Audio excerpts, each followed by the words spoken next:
Chelsea. Yeah, good morning. Happy Friday. I'm here with Satyavani Akula. Thank you so much for being here. Thank you. Thank you for having me. I'm so excited because we brought some very interesting things here. Tell me a little bit about what it is that you do. You're a fine artist? I'm a fine artist. I do portraits, paintings. That's pretty cool. Look at that one. So who's that?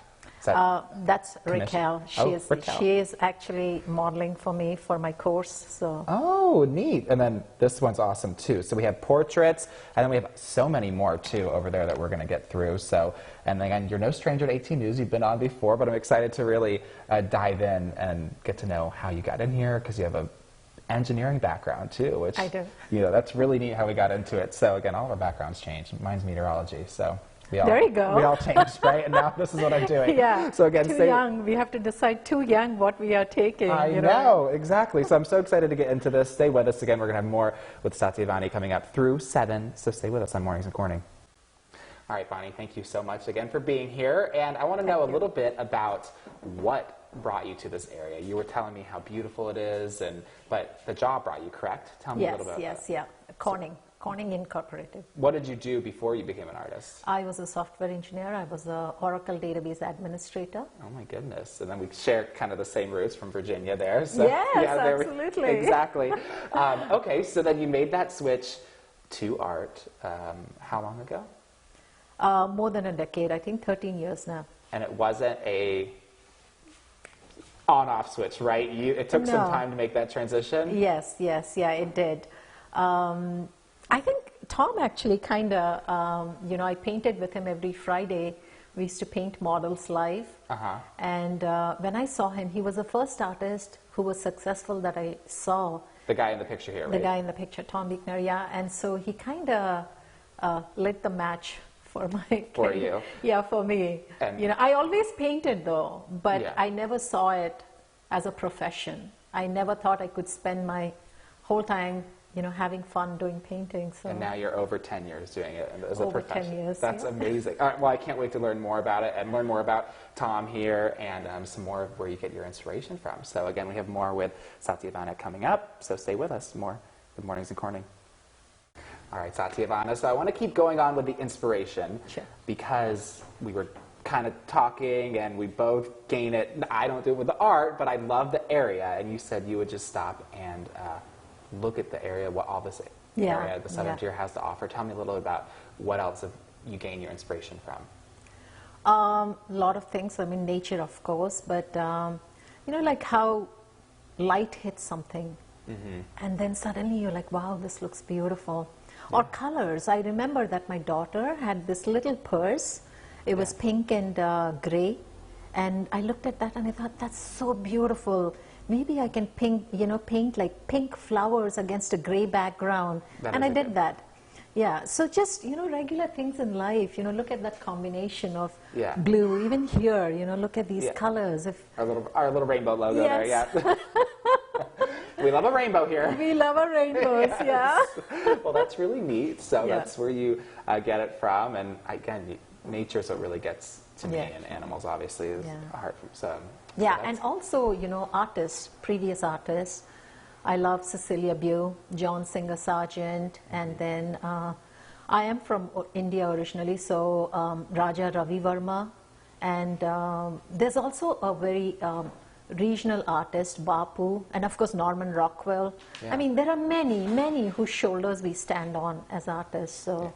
Well, this work, again, is incredible, and I can't wait to dive into some of the portraits that we have to our sides, because we're a little wider today, so that's awesome. You brought us some good stuff to go into, so I can't wait to talk about that, and maybe some modeling that goes into this incredible portrait work. So again, stick with us. We'll have more with Satyavani coming up.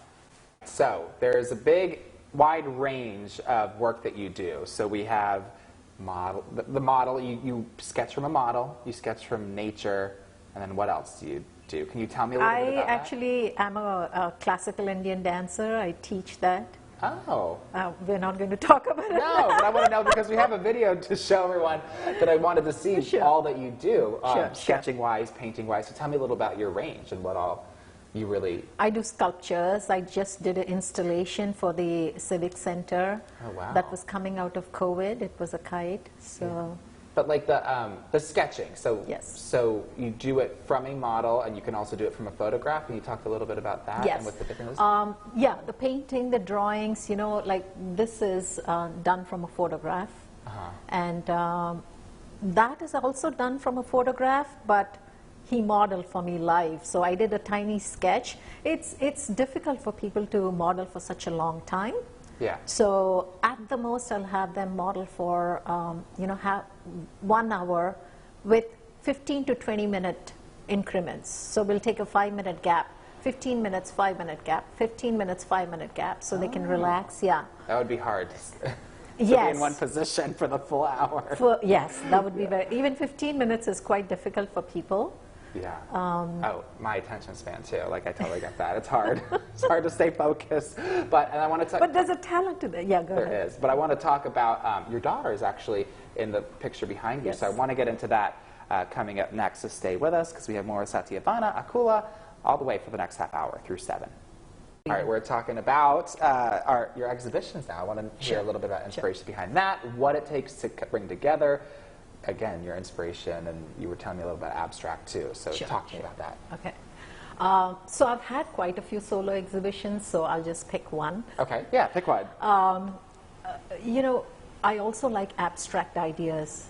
And when I was volunteering for AIM, which is Assisted Independent Living, I realized that how they had to face fear and process fear was very different from how I did it. Fear was not hitting me every day in the face in a very conscious way. So I had a solo exhibit. I interviewed and painted 16 people live. Wow. They came in for an hour, and while I was talking, I painted. And after that, I did full portrait. This is one such portrait, right from here the behind exhibition. Me? Oh, that's from that same exhibition you're talking about? Yes, Doug Rich, yeah. Wow, cool.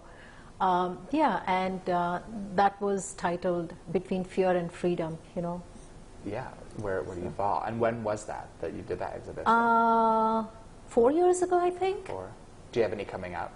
4 or 5 years. No, COVID has put a halt on a lot of things. The exhibition. But I have online courses now. Oh, you have the online courses. I do. Okay, so we're going to get into that kind of too, because you were telling me all about it. That's where it's at. That's like the future, is online courses. Good. So stay with us to learn more about that. So we were talking a little bit about fear and vulnerability with your exhibition and what you did before. So tell me a little bit about how that ties into this photo here. Yeah, so this actually is Tom Beekner. We were talking about him. I painted with him for many years. Okay. And every Friday we used to have a model come in. It's like us, every Friday. Every Friday. We have this segment every Friday. For 1 month they would pose. And these were regular people. They were not models. And 1 month we had a model who came in for 1 session. And the next session she didn't return. She didn't? She didn't. Why? It was that hard? Well, 18 people staring at her. Oh. You would need to have a lot of self-confidence and be a little vulnerable too, Yeah, totally. Yeah, and so Tom said, well, I'll do it. And so, but he didn't model for the, 12 hours or 9 hours because 3 hours. But he modeled for an hour. I did a little sketch and took photographs, gave us all photographs. And I've done many renditions of this. Yeah, and so this is the final one. Yes. That's awesome. Yeah. Sometimes it's hard for the image that you have in your mind and your technical ability to match up.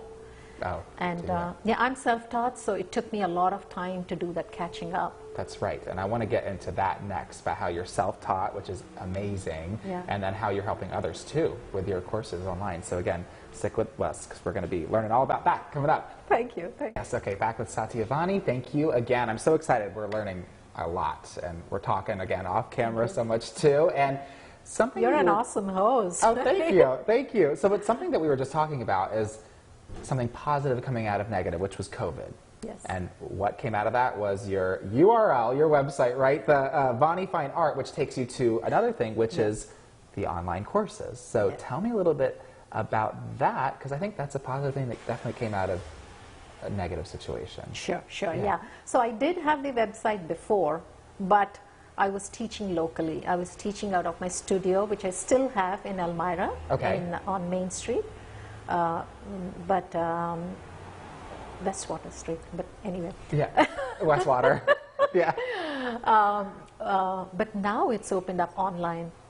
Yeah. And see, my journey was such that I came from a different field, just like you. Yes. Right? Yes. And you stopped creating because you didn't know how to get back into it. Yes. Right? And for me, it took me a long time because I'm kind of self-taught, because there really isn't no such thing as self-taught, but it took me a long time. And with these courses, I'm able to cut the journey short for people. Okay. For anyone who has been creating before, but never, or thinking about doing it, but never really found the time to do it. Yeah. Yeah. So I use my experience. And cut down the difficult parts and see how can I bridge this, because I did take workshops from people in between, and that helped me, but it is still a journey. It is, and it's amazing now that it's online, and your reach is now further than just our area too, because it's online. So I want to talk about the format coming up next, because that's pretty cool. You were telling me about that, so stay with us. We have more with Satyavani coming up. You're doing good. Thank you. But I love how we were just talking about, you can't turn off the artist, right? Yes. Everything is incredible. Yes, art enhances life. It's a portal to your soul. Yeah. That's my catchphrase on my... Oh, that's awesome. Wait, so tell me about the format of your online courses, because you were saying that you found a way that, because you did the long route and you're trying to condense it to help people out. So tell me a little about the format. See, the long route was because I was taking workshops from different artists. But in between, I didn't have help. I didn't have a mentor. I painted with Tom, but he wasn't teaching. You know, so I didn't have a mentor who was guiding me through. And the way I formatted my courses is that there are videos that you'll watch, but I will have live sessions a couple of times a week for a set period of time, for 3 months, 3 weeks, I'm sorry. You know, a short period. Otherwise, it'll just stretch. We always find other things that are more important to do, right? And I mean, there are many people, right? You were telling me about how you love art. You did it till you were 13 years. And yeah, and a lot lot of my students... I always said I peaked early. I peaked early. Yes. But it, so this is what I, you know, am doing in my courses. But to start off, I have a lot of free guides and materials available on my YouTube channel and on this link, actually. Oh, yeah. And this is all going to be, again, on our website, too, at mytwintears.com. It's going to link this whole article, all your courses to it. So if you're interested, definitely check that out. So, again, we're going to say bye in just a bit. So stay with us for the next couple minutes. So self-expression is huge for me. That's something that I just, you know, can't get enough of. And that's what this whole segment's about. And I want to know, do you help your students with their self-expression? Tell me a little bit about that before we say bye. So that's a loaded phrase. Yeah. So the answer is yes and no. Yeah. And I think I provide the tools by providing a safe environment, you know, and being non-judgmental in my critiques and encouraging the students, and providing them with a very solid foundation so that they can grow on their own. You know, teaching them to fish versus providing the dinner. Do this demo, not like that. Okay. So, so the rest is kind of up to them. Yes, the journey is theirs. Nice. You know, so it's a good way to leave it. I love it. Well, thank you so much again for being here and talking with me. I've had so much fun talking with you for the last hour. And same here. It's been a pleasure, Grant. Thank you very much. So again, anything you want to know about Satyavani Akula, it's going to be right on our website. And hope everyone has a great weekend. Again, thanks again for being here. Thank you. Happy Friday, everyone. Thank you very much.